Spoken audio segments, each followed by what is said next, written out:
And Bondi's coming down hard on the resistance. The DOJ just slapped charges on New York Governor Kathy Hochul and Attorney General Tish James for protecting illegals from federal law enforcement. We're here today because we have filed charges against the state of New York. We have filed charges against Kathy Hochul. We have filed charges against Letitia James and Mark Schroeder, who is with DMV. This is a new DOJ, and we are taking steps to protect Americans, American citizens, and angel moms, like the mom standing right behind me. And now we're learning Hochul's canceled a trip to the White House that was supposed to take place tomorrow. New York is handing out driver's license to illegals and then blocking ICE from accessing their database. And Bondi's making an example out of them. New York has chosen to prioritize illegal aliens over American citizens. They're giving a green light to any illegal alien in New York where law enforcement officers cannot check their identity if they pull them over. Law enforcement officers do not have access to their background.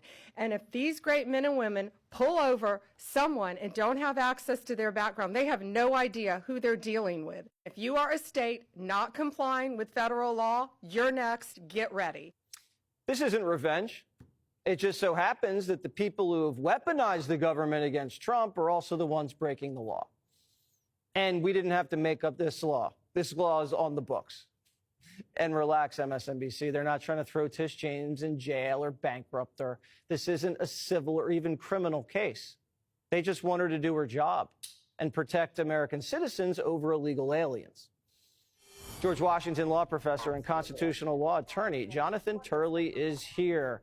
So this is really Tish James in court with the feds now for the rest of the year, at least, because she's been breaking the law and sabotaging the federal effort to go get these aliens out of here? Yeah, this is going to be a very interesting fight, and there's nothing subtle about this. This is sort of smash mouth litigation saying, you know, we're at odds and we're going to have to resolve this in the courts. This is part of a general move by the Trump administration to go ahead and get these fights going. You know, they want to establish the rules. And President Trump has said, look, I'll comply with court orders that go against me. I'll appeal them, but we want judicial review. So this is an important step to try to establish what the rules here really are. One of the interesting aspects about the case against New York is that its law has a provision that is called a tip-off provision, so that an unlawful immigrant is told whether the federal authorities have inquired about your status. And the federal officials are saying, well, what gives with that? You know, you're basically giving a tip-off to someone that we're trying to apprehend. They have an illegal alien tip line here, so the feds can't find these guys? Is that what you're telling me? So let me get this straight. You have a Biden migrant, breaks into the country, gets released into the country, commits crimes, okay, gets out, they don't do anything, gets a driver's license. And all the feds want to do is go inside the database to see where these people live, get their license, get their address, and they're blocking them from that. And then if they try to access it, they call the migrant and say that ICE is on their back?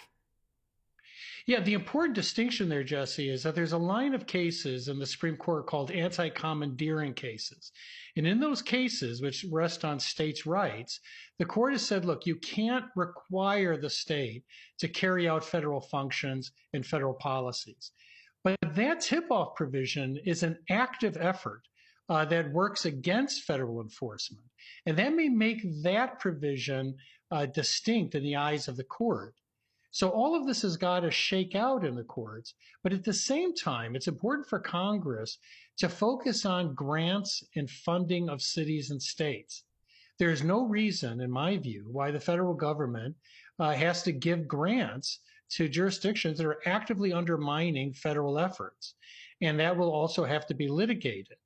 But they need to press on both fronts, and I think they are.